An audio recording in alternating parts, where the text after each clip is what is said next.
नमस्कार, times of Swaraj में आप सबों का स्वागत है। मैं हूं संतोष सिंह और आज हम टाइम्स ऑफ स्वराज में एक ऐसी खबर पर चर्चा करने जा रहे हैं जो खबर तो शायद आपके जेहन से निकल गया होगा, लेकिन मेरे जेहन में है क्योंकि उस खबर को हम लगातार फॉलो कर रहे थे। ये अलग बात है कि इस खबर का जो मेन किरदार है वो बच गया, लेकिन जो चंगुल में आया है वो भी कम बड़ा किरदार नहीं है। हम बात कर रहे हैं गया के पूर्व एसएसपी आदित्य कुमार के बारे में। याद होगा कई पार्टी का फोटो उसका वायरल हुआ था, पेज 3 पार्टी का, याद होगा। एक पटना सिटी का एक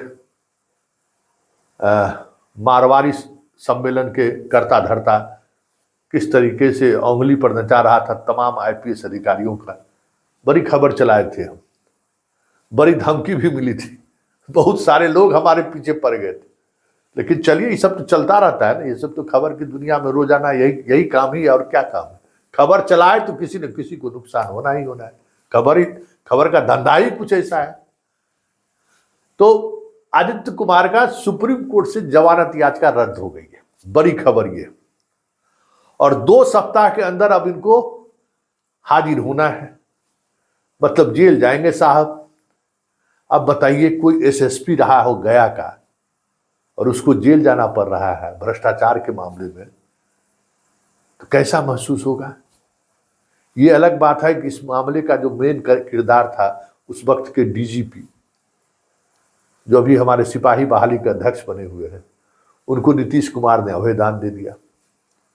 हुआ क्या था याद ही है कि अमित लोढ़ा और ये आदित्य कुमार के बीच विवाद हुआ था। शराब और बालू का जबरदस्त काम चल रहा था, हर थाने बीच बिकाऊ था, बेच भी रहा था।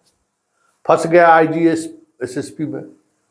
बात बढ़ते बढ़ते यहाँ तक पहुँच गई कि दोनों का तबादला हुआ, लेकिन तबादले के दौरान ही बहुत सारी चीज़ें ऐसी हुई जिसमें आदित्य कुमार पर प्रोसीडिंग की प्रक्रिया शुरू हो गई थी। तो उनका मित्र हाईकोर्ट का चीफ जस्टिस बन के कहते हैं डीजीपी साहब कि हमको फ़ोन किया, इसलिए हम मुख्यमंत्री के यहाँ जो है सो पैरवी कर दिए कि इनको छुड़वा दीजिए, जबकि बात इसके पीछे का सत्य बहुत कुछ है। और पूरे चीख चीख कर एविडेंस भी कहता है कि आदित्य कुमार को बचाने के लिए ये जनाब कितने हद तक गए थे। सिंघल की हम बात कर रहे हैं, जो शहाबुद्दीन से इनकाउंटर में भाग गए थे गाड़ी छोड़ के, वही सिंघल जो अभी बिहार पुलिस के चेयरमैन बने हुए हैं, जो प्रश्न पत्र लीक हुआ है, जहां रहे हैं अपना छाप छोड़े। ये अलग बात है कि इनको राजनीतिक बर्दाश्त इस तरीके का प्राप्त रहा है कि कुछ होता नहीं है। सिपाही बहाली में भी देखिए ना, बचिए न गए,